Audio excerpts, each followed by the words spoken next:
Hello everyone, today I'm looking at Metal Slug Anthology. This is a compilation of different arcade games that they basically put on the PS2. Now, originally I was planning to get this for maybe a more updated or a different console or the closest to the original release, but to my surprise, Metal Slug, it comes up a lot in sprite animation discussions and kind of certain gaming discussions as, one of the greats or a very particular kind of game.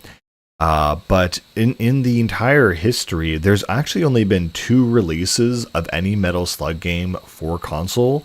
Both of them have been the same one, which is the Metal Slug Anthology, which have only been for PlayStation 2 and PlayStation 4 digital. So, me being someone who wanted to own this physical, I really had no other option but to really just get it for the PS2. I'm kind of surprised there isn't like a PS3 version or even PS5 or maybe even something for GameCube or Xbox, because this was, a non-exclusive title and an arcade crossover. So you think that'd be fair game for a lot of people, but no, it's literally just on the PS2 and probably even less known on the PS4. So Metal Slug, it's a fun arcade style game. And what's really funny is they just basically ported over these games while just putting on infinite lives. You can change that to have a certain number of continues, but they kind of said, look, the default is infinite because these games as arcade games are just from an era of gaming where it is designed to be as basically impossible or as difficult as possible, and to the borderline extent that it is ridiculously hard. Like, there are certain points where there's a bunch of bullets and things coming towards you and you think, oh, how do I dodge this? And the answer is you don't. You just die. This is one of the few games where I would look at dying as a strategy so I can get a resupply of grenades. So basically you have your standard square to shoot, circle to throw grenades, triangle switch weapons, which you will never do, and X to jump. And that's pretty much the whole game. It's a very simple arcade shooter, side-scroller. The most kind of slightly offensive way I can describe it is that it's Contra if it was good. But yeah, it's a very fun game and very short game as well. And this compilation is actually a collection of 7 Metal Slug games, 1 to 6 plus X. And you think that's going to be a lot, but again, bear in mind, these are arcade-style games, so each game has roughly 4 to 5 levels, sometimes 6, and only lasts around half an hour to beat the whole thing.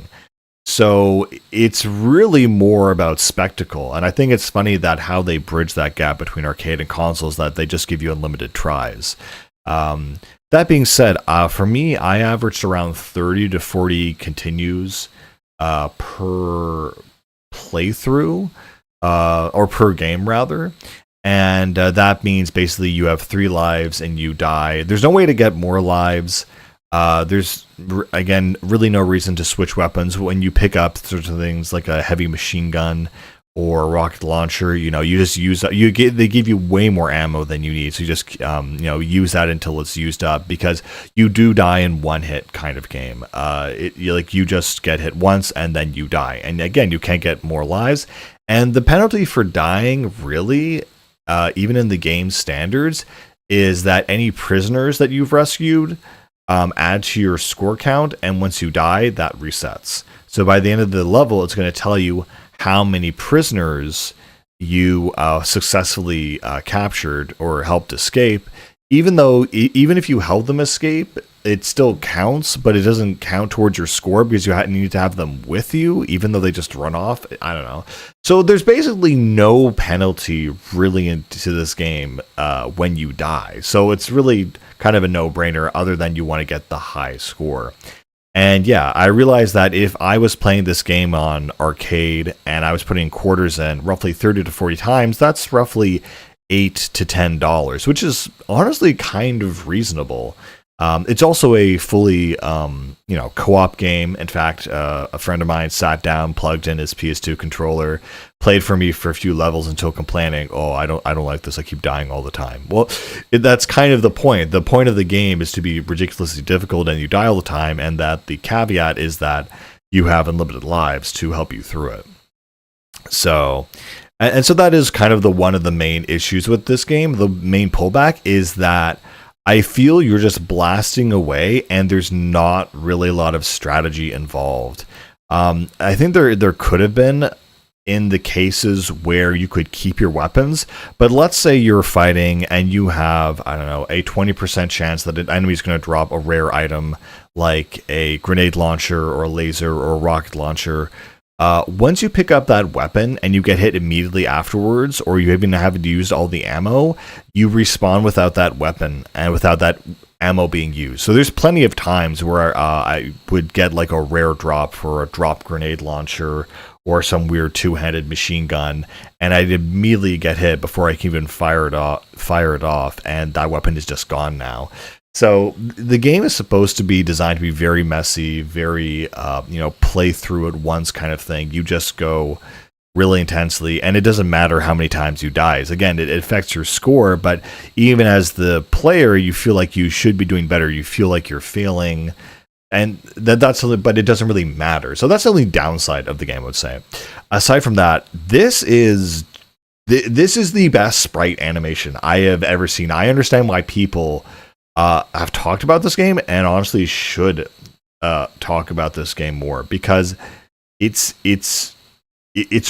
ridiculously good. I can only imagine on the original arcade cabinet what it would look like, but the sprites are moving at frames that I didn't even realize were possible, like 60 or more. Like it's ridiculous to see them, and just on the aesthetic level alone, Metal Slug is worth a feast for the eyes on that basis alone. And you can see why people have reposted it so many times. It's just visually, it's very striking.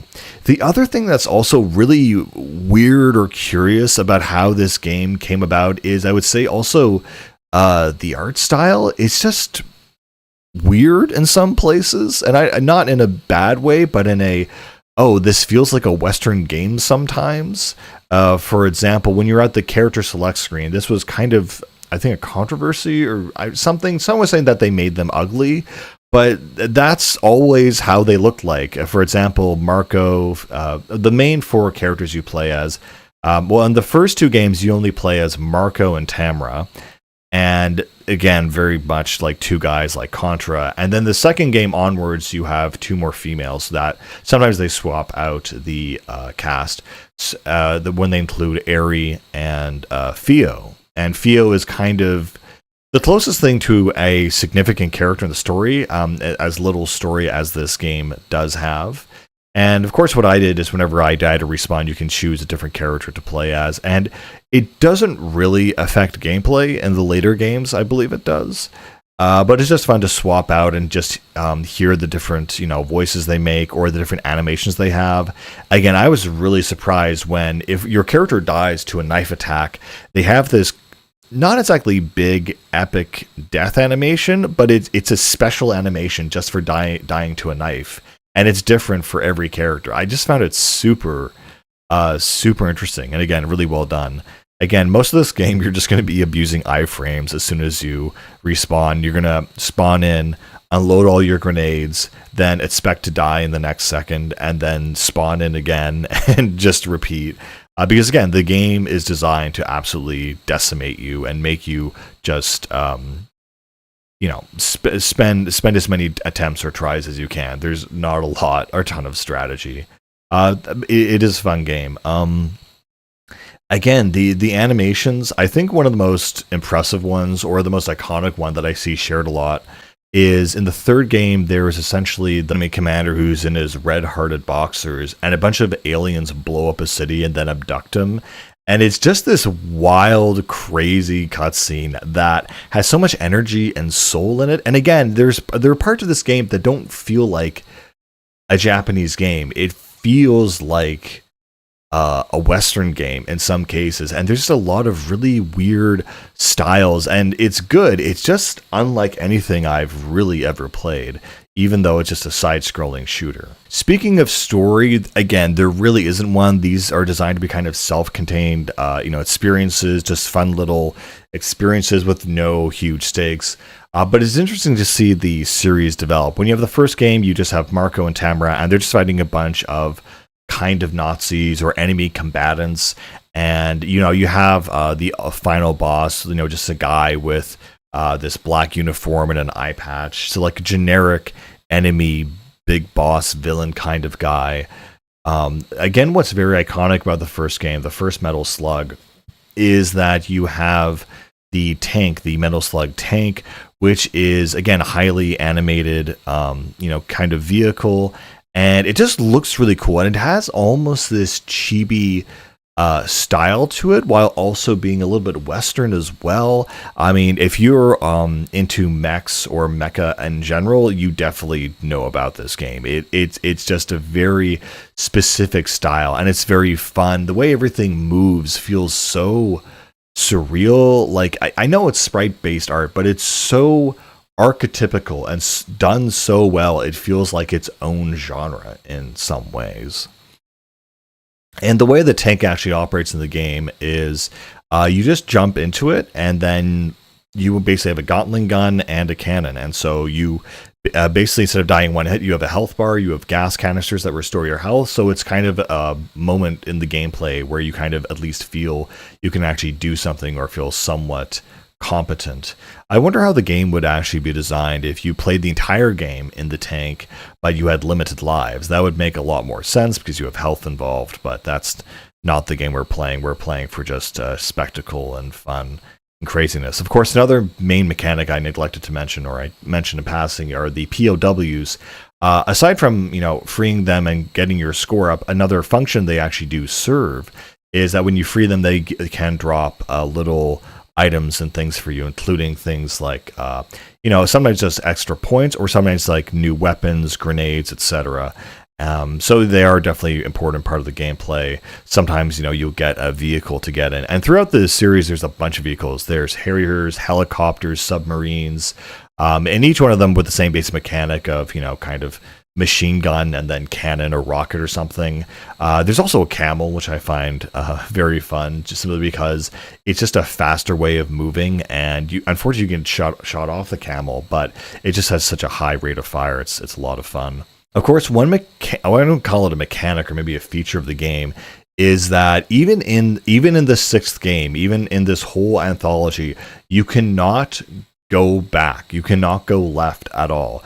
Usually side scrollers, they'll allow you to backtrack a little bit. This one does not allow that. So there are some strategies if you want to be on the higher level segment where you have to jump from platform to platform, that has more rewards. But if you fall down, you can't go left, therefore you can't go back and retrieve it. Again, there are some hidden, there aren't really a lot of hidden things. This is really just a run and gun shooter that just looks really, really good. And it's interesting to note also about the vehicles that the first Metal Slug game actually has a subtitle. It's called Experimental Vehicle 001.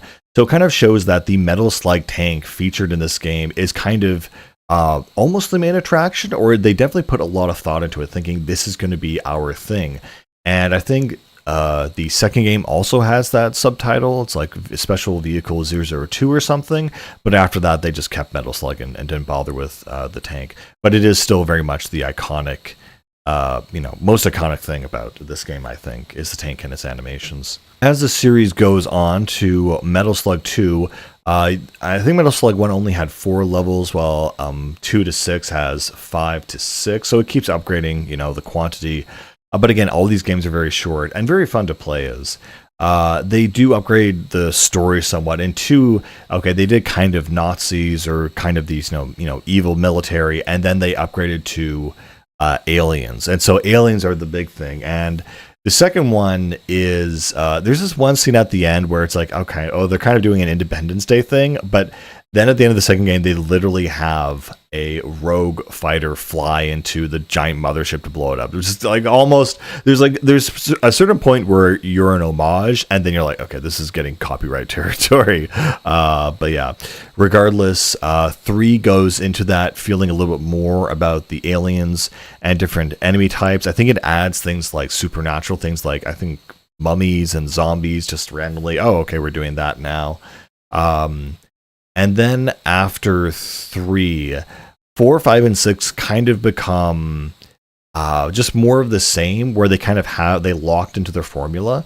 And I would say this also, by the way, just to be totally clear, all the Metal Slug games are pretty much exactly the same. And I mean that in terms of gameplay, mechanics, art style.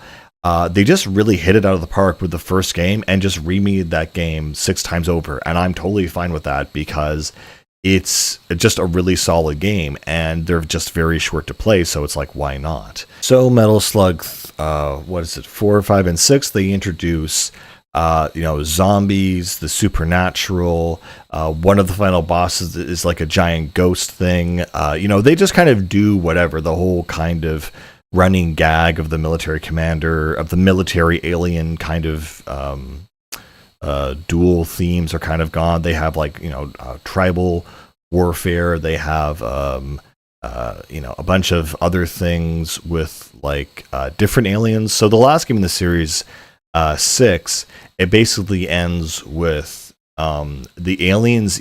So they always have this thing, right, where the military realize, oh, we got to team up, so even your enemies will team up with you to fight the aliens. Well, at the end of 6, it's the one where even the aliens team up with you to fight an even stronger race of aliens that actually live at the core of the earth, and you basically fight the devil, basically, or this demon alien guy. That's basically the peak and the end of the series. And of course, there is Metal Slug X, which I was kind of confused at. It's actually a special edition, more or less, of the second game. And again, it's very short. It's the same length of time, but they changed some of the day-night cycles. I think they changed some of the enemy types. There's new weapon types. But yeah, even between the last game and the first game, the weapons you get, the mechanics you have, they really don't change. So in total, if you take 6, really 7 games at half an hour each, that's going to be... So yeah, roughly the game only will last you maybe 4 hours, maybe less, 4 or 5 hours. But, it's the entire anthology of all of Metal Slug. And this is the de facto way to play it, apparently, besides having the actual arcade cabinets. Yeah, this game is made with a lot of passion, a lot of soul. There's sometimes certain characters will show up. For example, in 4, you get Trevor and Nadia instead of I forget which two. I think Tamara and Theo, for whatever reason. And again, it really doesn't matter until... And 6 is the most interesting one out of all of them, because you can tell they did a lot of things mechanically to try and reinvent the series, maybe save themselves from irrelevancy, perhaps. For example, they introduced 2 new characters, actually upping, for the first time, the roster to 6 characters, which include Ralph and Clark. And each character now has a special ability. So Ralph is the most obvious one, where even if he gets hit, he gets back up. I think Eri now, she starts off, instead of with 10 grenades, she starts off with 20. Different characters have different effects that you have to read about. I think Marco, his handgun is more powerful than the rest. But really, it's hard to tell, honestly, because there's just so much chaos going on screen that you don't really get to know a lot of these things until they're really pointed out to you. Another thing they did in 6 is they actually give you a difficulty selection, so you can do easy mode or hard mode. And I found it really interesting. So I kind of went for hard because it kind of implied that you got less levels, so I want to get the full experience. And that definitely is the same level of difficulty as the previous games. The easy mode is kind of new, I would say, where it basically gives you a machine gun that definitely does a lot more damage than the normal machine gun, and you just mow through enemies like it's nothing. That's when it actually becomes almost a fun spectacle shooter, where they realize there's really no point in, I wouldn't say like that they redesigned it for console, but they kind of realized, look, the main difference between arcade and console is between empowering the player and then having the player feel like they need to overcome their challenges, or they're disempowered and they just need to grind at it to, you know, make up for their disempowerment. So it's empowerment versus disempowerment, constant failure versus constant reward, dopamine, I guess. Another mechanic that they changed in 6 was that when you picked up a weapon, usually would have like 200 rounds of ammo, and they at least more than reduce that by half. It's like less than double what it used to be.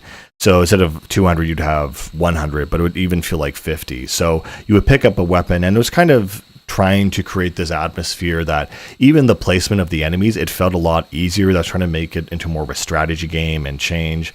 I don't know if we'll ever see another Metal Slug ever again, but it was interesting to see them kind of trying to adapt. But, you know, I think it was kind of, you know, too late at that point. But I would really recommend a return of this series because it's definitely fun. It's goofy. It has a lot of personality. Oh my God, I forgot the craziest mechanic probably in this entire game or entire series is that some of the points you pick up are just, you know, fruit or food like bananas and whatever. And if you eat a bunch at the same time, you get fat. And when you get fat, you get more powerful. And it's the funniest thing where your character has this crazy sprite animation where they're just this fat version of themselves, and all their weapons do way more damage. Their grenades are bigger. And unfortunately, you still die in one hit, but I find it to be very funny. I think the most charming thing was, I think in the 4th game, there are these Yetis that if they freeze you, you turn into a snowman. And Nadia's snowman was like styled after her, and it was almost like a chibi version. It was just so much art, so much design, so much soul has gone into these games. They're definitely a must play in the sense that they're completely unique. It's not a terribly long experience, and I definitely recommend it. It definitely still holds up and deserves the reputation it has. And again, you can just play it in like an afternoon, so why not? And in terms of arcade shooters that are actually fun, I feel like there's the original Galaga that a lot of things and Contra that a lot of games try to replicate and copy and say, oh, we're going to be like, we're going to have the feeling of those old classic sprite-based shooters and side scrollers, but we're going to make it updated and fun. That's what Metal Slug is. Metal Slug is the best of the 2D side-scrolling shooters I've ever played. And along with its sprite animations, like it's just a treat for the eyes. So yeah, I can't really say much more than that. The last thing I wanted to say was actually there's this one funny thing in the menu called interviews, and it was so interesting, just the mentality of that time, what they were talking about, saying, oh, what if there was a Metal Slug movie? And like, oh yeah, if Hollywood made a Metal Slug movie, we'd want to have it, the trailer open up like Saving Private Ryan, but then you would see like the Metal Slug tank appear, and then you would like know for the gamers, like, hey, this is like our thing. And it was just such a, and they mentioned specific actors, like, oh yeah, we want Russell Crowe to play Marco or something, or Alan, and then we'd want the enemy commander to be played by Jack Nicholson maybe. And it was just, oh man, from a time when it just felt like boundless creativity was possible, and the fact that they included this little interview, it was just almost as entertaining as the game itself, like a little viewport into a time when culture and crossovers and media was just a common thing that people did, and it wasn't as focused so much on monetary value, which, you know, now it's just completely different. But yeah, definitely an absolute gem from the past. Definitely give Metal Slug a try. And yeah, that's it. I'll see you later. Bye.